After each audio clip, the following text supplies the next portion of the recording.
بسم اللہ الرحمن الرحیم۔ شروع اللہ کے نام سے جو بڑا مہربان نہایت رحم والا ہے۔ السلام علیکم دوستوں، آج ہم سیدنا حضرت صالح علیہ السلام کے واقعات کے بارے میں جانیں گے۔ قرآن اور حدیث کی روشنی میں حضرت صالح علیہ السلام کا واقعہ۔ حضرت یونس علیہ السلام کے وفات کے بعد دن گزرتے گئے اور لوگ ایک بار پھر ابلیس کے وسوسے میں آ کر کفر کی طرف واپس لوٹ آئے، کیونکہ ابلیس کسی بھی شخص کو وسوسے میں ڈالے بغیر نہیں چھوڑتا ہے۔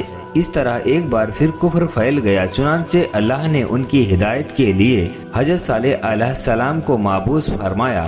یہ سمود کے پوتوں میں سے ایک عربی نبی تھے، حضرت صالح بن عبید بن سعید بن ماسک بن عبید بن حازب بن سمود بن ارم بن سام بن حضرت نوح علیہ السلام۔ صالح علیہ السلام کا تعلق قوم سمود سے تھا اور یہ قوم عاد کی نسل سے تھی۔ سمود کی قوم نے یمن کو خیر آباد کہا اور جزیرے سے شمال کی طرف منتقل ہو گئے، پھر وہاں ہجر نامی بستی میں جا کر ٹھہرے۔ قرآن کریم کی سورۃ الحجر اسی بستی کے نام سے موسوم ہے۔ قوم عاد کا تذکرہ سورہ ہجر کے علاوہ سورۃ الاحقاف اور سورۃ الہود میں بھی ہے۔ قرآن پاک میں اللہ تبارک و تعالیٰ سورۃ الحجر آیت 80 میں فرماتے ہیں، اور ہجر والوں نے بھی رسولوں کو جھٹلایا۔ ہجر قوم سمود کا مرکزی شہر تھا، اب وہ مدائن صالح کے نام سے مشہور ہے۔ یہ شہر مدینہ منورہ کے شمال مغرب میں 380 کلومیٹر کے فاصلے پر واقع ہے۔ یہ لوگ بھی پہاڑوں کو تراش کر گھر بنایا کرتے تھے۔ یہ صنعت اور کاریگری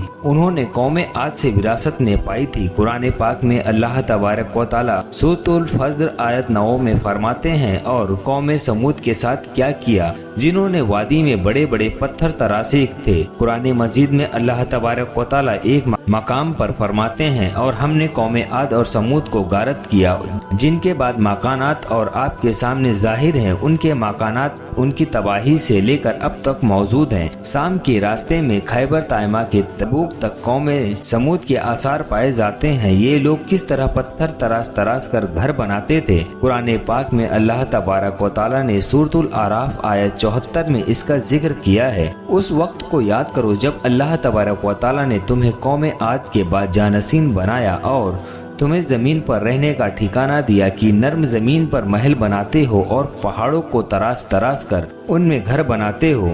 سو اللہ کی نعمتوں کو یاد کرو اور زمین پر فساد مت پھیلاؤ۔ یہ آیت ان کی طاقت، جسم کی صلاحیت اور ماہر فن ہونے پر دلیل ہے۔ پہاڑوں کو تراشنا دراصل قوم عاد کی عادت تھی۔ یہ بھی چونکہ انہی میں سے تھے، اس لیے وراثت میں یہ کام انہیں بھی آ گیا تھا۔ جس طرح اللہ تبارک و تعالیٰ نے قوم عاد کو اپنی نعمتوں سے نوازا تھا، اسی طرح سے قوم سمود کو بھی ان سے بڑھ کر نعمتیں دی گئی تھی۔ قرآن پاک میں اللہ تبارک و تعالیٰ صالح علیہ السلام کی زبانی ان سے فرماتے ہیں، اے قوم سمود، کیا تمہیں ان چیزوں میں بے فکری سے رہنے دیا جائے گا؟ یعنی باغات، چشموں، کھیتوں اور کھجوروں میں جن کا کھوسا ملائم ہے، اور تم پہاڑوں کو تراش کر پرتکلف گھر بناتے ہو۔ بس اللہ سے ڈرو اور میرا کہنا مانو۔ لیکن ان لوگوں نے ہر طرح سے قوم عاد کی پیروی کی، نصیحت پکڑنے کے بجائے بتوں کی عبادت کرنا شروع کر دی۔ اللہ تبارک و تعالیٰ نے ان کے درمیان حضرت صالح علیہ السلام کو مبعوث فرمایا۔ حضرت صالح علیہ السلام آپ نبوت ملنے سے پہلے بھی عقل مند اور علم والے تھے، باعزت گھرانے سے تعلق رکھتے تھے۔ لوگ اپنے معاملات میں آپ سے مشورے لیتے، لہٰذا انہیں خاص مقام حاصل تھا۔ لیکن جب حضرت صالح علیہ السلام انہیں ایک اللہ پر ایمان لانے، اس کے سوا کسی اور کی عبادت نہ کرنے کی دعوت دی تو سب ان کا ساتھ چھوڑ گئے۔ جواب میں ان سے کہنے لگے، اے صالح، اس سے پہلے کہ ہم تجھ سے بہت کچھ امیدیں لگائے ہوئے تھے، مگر مطلب یہ کہ پہلے تو ہمارے نزدیک آپ کا مرتبہ بہت مقام تھا، ہمیں آپ سے بہت امیدیں تھیں، لیکن آپ نے تو یہ باتیں کہہ کر ہماری ساری امیدوں پر پانی پھیر دیا۔ ان کے اس جواب کے باوجود حضرت صالح علیہ السلام انہیں اللہ کی طرف بلاتے رہے اور ان سے کہتے رہے، اے میری قوم، اللہ کی عبادت کرو، اس کے سوا تمہارا کوئی معبود نہیں ہے۔ تمام انبیاء بھی اپنی اپنی قوموں کو یہی دعوت دیتے تھے کہ اے لوگو، اللہ کی عبادت کرو، اسی نے تمہیں زمین سے پیدا کیا ہے، اسی نے تمہیں زمین میں آباد کیا ہے، اس سے معافی طلب کرو، یقیناً میرا رب قریب ہے اور دعاؤں کو قبول کرنے والا ہے۔ اے میری قوم، تم نیکی سے پہلے برائی کی جلدی کر رہے ہو، اللہ سے معافی کیوں نہیں مانگ لیتے؟ تم پر رحم کیا جائے گا۔ اللہ سے ڈرو، میری اطاعت کرو، حد سے گزر جانے والوں کو بے باک لوگوں کی اطاعت سے باز آؤ، وہ لوگوں میں فساد پھیلا رہے ہیں اور اصلاح نہیں کرتے۔ حضرت صالح علیہ السلام نے حضرت ہود علیہ السلام کی طرح اپنی قوم کو نصیحت کی، لیکن ان ظالموں نے بھی اسی طرح کفر کیا جیسے قوم عاد نے کیا تھا۔ کہنے لگے، یہ کیسے ہو سکتا ہے کہ ہم اپنوں میں سے ایک شخص کے تابع ہو جائیں؟ اس اکیلے کو اتنی زیادہ فضیلت کی آخر کیا وجہ ہے؟ ہم نہیں مان سکتے کہ ہم میں سے صرف اسی پر ہی اللہ کی باتیں نازل ہوتی ہیں۔ پھر بھی وہ اس سے اور آگے بڑھے اور اللہ کے نبی کو کھلے الفاظ میں کہنے لگے، یہ پہلے درجے کا جھوٹا کہا، جادو کر کہا۔ پھر یہ سرکس اور کافر لوگ حضرت صالح علیہ السلام کے ساتھ ایمان لانے والے کمزور غریب لوگوں کو مخاطب کر کے کہنے لگے، کیا تم صالح پر ایمان رکھتے ہو؟ ہم تو اس کے منکر ہیں۔ اس طرح حضرت صالح علیہ السلام دن رات انہیں دعوت دیتے رہے، یہاں تک کہ یہ لوگ حضرت صالح علیہ السلام سے کہنے لگے، تم نے اور تمہارے ساتھیوں نے ہمارے اندر نحوست پھیلا رکھی ہے اور اس لیے ہم مشکلات اور ماسائی کا شکار ہیں، لہٰذا تم ہم سے دور ہو جاؤ۔ صالح علیہ السلام نے انہیں جواب دیا، تم پر نحوست اللہ کی طرف سے ہے اور تم فتنے میں پڑے ہوئے لوگ ہو۔ پھر اس کے بعد وہ لوگ صالح علیہ السلام سے مکمل طور پر دشمنی کرنے لگے اور انہوں نے آپ کو یہاں تک کہہ دیا کہ آپ ہماری مجلس میں نہ آیا کریں کیونکہ آپ منحوس ہیں۔ پھر بات یہاں تک پہنچی کہ حضرت صالح علیہ السلام نے انہیں اللہ کے عذاب سے ڈرایا دھمکایا اور کہا کہ اے میرے قوم کہ لوگوں ذرا بتلاؤ تو اگر میں اپنے رب کی طرف سے کسی مضبوط دلیل پر ہوا اور اس نے مجھے اپنے پاس سے رحمت عطا کی ہو اور پھر میں نے ان کی نافرمانی کی تو کون ہے جو اس کے مقابلے میں میری مدد کرے؟ تم تو میرا نقصان ہی بڑھا رہے ہو۔ یعنی فرض کرو اگر میں حق پر ہوا اور یقیناً میں یہ حق پر ہوں اور اللہ تبارک و تعالیٰ نے مجھے اپنی نبوت سے سرفراز فرمایا ہے، پھر بھی تمہاری باتوں میں آ کر اس کی نافرمانی کروں تو بلا صبح اس وقت میں گھاٹے میں رہوں گا اور تم بھی خسارہ پانے والے ہوگے۔ اس پر وہ ظالم لوگ مقابلے پر اتر آئے اور کہنے لگے، اگر تو سچا ہے تو کوئی معجزہ لے کر آ جا، لیکن وہ معجزہ ہماری مرضی کے مطابق ہو، اس صورت میں ہم ضرور ایمان لائیں گے۔ آپ ایسا کریں کہ بستی کے کنارے پتھریلی چٹان میں سے دودھ دینے والی 10 مہینے کی حاملہ اونٹنی نکالیں، اس کا رنگ سرخ ہو۔ حضرت صالح علیہ السلام سے یہ مطالبہ کر کے وہ لوگ ایک طرف بیٹھ گئے اور مذاق اڑانے لگے۔ ایک کہنے لگا کہ اونٹنی 10 مہینے کی ہو، حاملہ ہو، اور دوسرا کہنے لگا لازمی طور پر اس کا رنگ سرخ ہو۔ پھر تیسرا سردار بولا کہ اس کے بدن پر بہت سارا اون ہو، اور چوتھا بولا موٹی تاجی ہو، ہم نے پہلے اس قسم کی اونٹنی دیکھی نہ ہو۔ پانچواں بولا اتنی بڑی ہو کہ اکیلے ہی ایک دن میں تمام کنوؤں کا پانی پی جائے اور دوسرے روز ہم پانی پئیں۔ یہ لوگ اسی طرح مذاق اڑا رہے تھے۔ حضرت صالح علیہ السلام نے ان سے کہا، اگر تمہاری مطلوبہ اونٹنی تمہیں مل جائے تو کیا تم ایمان لے آؤ گے؟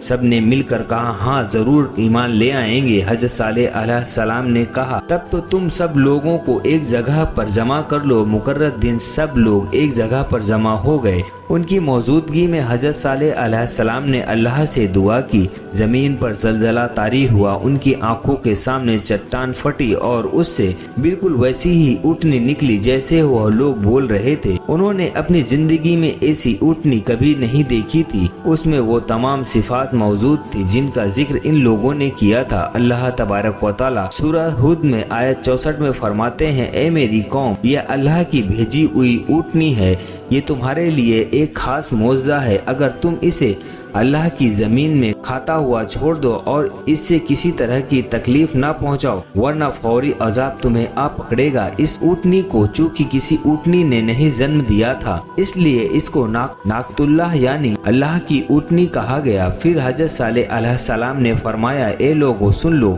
ایک دن یہ اونٹنی پانی پیے گی اور ایک دن تم پیو گے، तुम में से कोई इसे तकलीफ ना पहुंचाए, वरना अल्लाह का बदतरीन अजाब तुम पर नाजिल होगा। कुरान पाक में सूरतुल कमर में अल्लाह तबारक व तआला फरमाते हैं, बेशक हम ऊँटनी को उनके लिए आजमाइश बनाकर भेज रहे हैं, तुम सब्र के साथ उनके अंजाम का इंतजार करो। इस निशानी को देखकर लोग दो गिरोहों में बट गए। बहुत कम लोगों ने सालेह अलैहिस्सलाम की पैरवी की और उन पर ईमान लाए, जबकि अक्सर लोग फिर भी अपने कुफ्र पर डटे रहे। अल्लाह तबारक व तआला फरमाते हैं, उन लोगों ने खुद अपने मुआवजे का मुतालबा किया था, लेकिन उसको अपनी आंखों से देखने के बावजूद जुल्म पर अड़े रहे और कुफ्र पर इसरार करते रहे। कुरान पाक में सूरतुल हिज्र आयत 81 में अल्लाह तबारक व तआला फरमाते हैं, और हमने अपनी निशानियां भी अता फरमाई थी उन्हें, लेकिन फिर भी वो उनसे मुंह मोड़ने वाले ही रहे। इसी तरह सूरह बनी इसराइल में अल्लाह तबारक व तआला फरमाते हैं कि हमने कौम समूद को निशानी के तौर पर ऊँटनी अता फरमाई थी, लेकिन उन्होंने उस पर जुल्म किया। बिला सुबह वो एक वाज़ेह निशानी थी, कोई शख्स ये नहीं कह सकता था कि जादूगरों ने इसे पैदा किया है। वो ऊँटनी उनमें मौजूद रही, उनके इलाकों में जहाँ चाहती चरती, जब कुओं पर पानी पीने जाती तो सारा पानी पी जाती। वो लोग उसका दूध पीते, दूध सबके लिए काफी हो जाता था। उनकी आंखों के सामने उसने एक बच्चे को जन्म दिया, वो शक्ल सूरत में बिल्कुल अपनी माँ के जैसा था। लोग उसे देखकर ताजुब करते, बच्चा ऊँटनी के साथ रहता। ये एक वाज़ेह निशानी थी, उस पर जादू का गुमान किया ही नहीं जा सकता था। वो ऊँटनी एक अरसे तक उन लोगों में रही। कुरान पाक में अल्लाह तबारक व तआला फरमाते हैं, हमने कौम समूद को बताओ निशानी एक ऊँटनी दी थी, लेकिन उन्होंने उस पर जुल्म किया। हालांकि ये निशानियां हम लोगों को डराने के लिए ही भेजते हैं। वो लोग इस ऊँटनी को देखकर मुत्तजिब जरूर हुए, लेकिन ईमान फिर भी बहुत कम लोग लाए। हालांकि इस निशानी के बाद उन्हें चाहिए था कि ईमान ले आएं। फिर एक दिन कौम के सरदारों ने मशवरा किया कि अगर हमने सालेह को इसी तरह से छोड़ दिया तो कहीं लोग हमें ना छोड़ दें और सालेह के पैरोकार बन जाएं। इस ऊँटनी ने तो हमें मुसीबत में डाल दिया है, हम पूरा एक दिन तो पानी को भी छू नहीं सकते, क्योंकि ये सारा दिन पानी पीती रहती है। फिर भी ये इस कदर देव हकल बहुत बड़ी है कि इसे देखकर हमारी बकरियां भाग जाती हैं। ऊँट इसे देखकर खौफजदा हो जाते हैं, लिहाजा हमें चाहिए कि इससे छुटकारा हासिल कर लें। वो आपस में मशवरा करते रहे।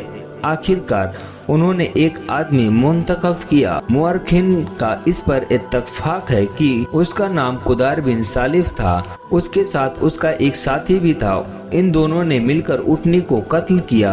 कुरान पाक में अल्लाह तबारक व तआला सूरतुल कमर आयत 29 और 30 में फरमाते हैं, फिर उन्होंने अपने साथी को बुलाया और तब उसने हाथ बढ़ाया और उसकी कोंचें काट दी। फिर उन्होंने देखा कि हमारा अजाब कितना कैसा डरावना था। इस कुदार के बारे में नबी करीम सल्लल्लाहु अलैहि वसल्लम का इरशाद है कि पहले लोगों में सबसे ज्यादा बदबख्त यही था। अल्लाह तबारक व तआला ने कुरान मजीद ने उसका जिक्र यूं फरमाया है कि उन्होंने अपने साथी को पुकारा। सूरतुल शम्स में अल्लाह तबारक व तआला फरमाते हैं, जब उनमें बड़ा बदबख्त उठ खड़ा हुआ, ये बदबख्त कुदार उठा और अपने साथी को साथ लिए और ऊँटनी को कत्ल करने के लिए तैयार हो गए। आपस में मशवरा हुआ कि ये ना कहा जाए कि हमने उसे कत्ल किया है। इस तरह बाकी लोगों ने भी इनसे इत्तफाक किया। कुरान पाक में अल्लाह तबारक व तआला सूरह नमल आयत 48 में फरमाते हैं, उस शहर में 9 आदमी ऐसे थे जो जमीन पर फसाद करते थे और इस्लाह नहीं करते थे। मतलब ये कि ये लोग फसाद की इंतहा को पहुंच गए थे। उनमें भलाई नाम की कोई चीज नहीं थी और न उनका फसाद की इस्लाह का इरादा था। बुखारी, मुस्लिम और मुस्नद अहमद की एक हदीस है कि रसूल अकरम सल्लल्लाहु अलैहि वसल्लम ने एक बार अपने खुतबे में इस ऊँटनी और इसे मार डालने का जिक्र फरमाया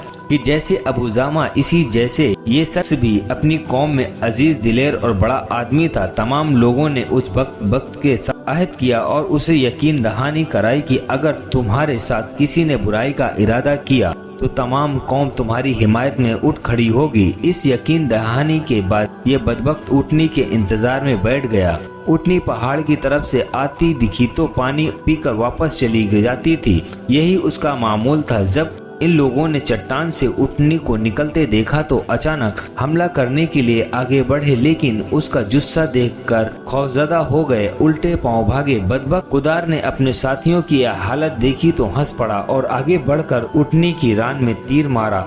इससे ऊँटनी की रान की हड्डी टूट गई और वह नीचे गिर गई।